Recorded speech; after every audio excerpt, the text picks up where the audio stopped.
আমার আসতে বিলম্ব হয়েছে, কিন্তু আমি কথা দিলাম আর আমি এরকম বিলম্ব করতে আমার জল খেলো, তাহলে আমি কেমন করে সহ্য করতে পারি? কোনো সন্তান কোনো ভাই আজ তুমি আমার সম্মুখে দাঁড়িয়ে কথা দাও যে তুমি আমার সম্মুখে দাঁড়িয়ে কোনোদিন চোখের জল ফেলবে না।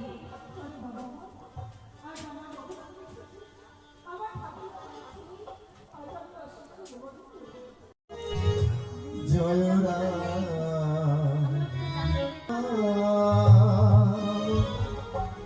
দশানন সার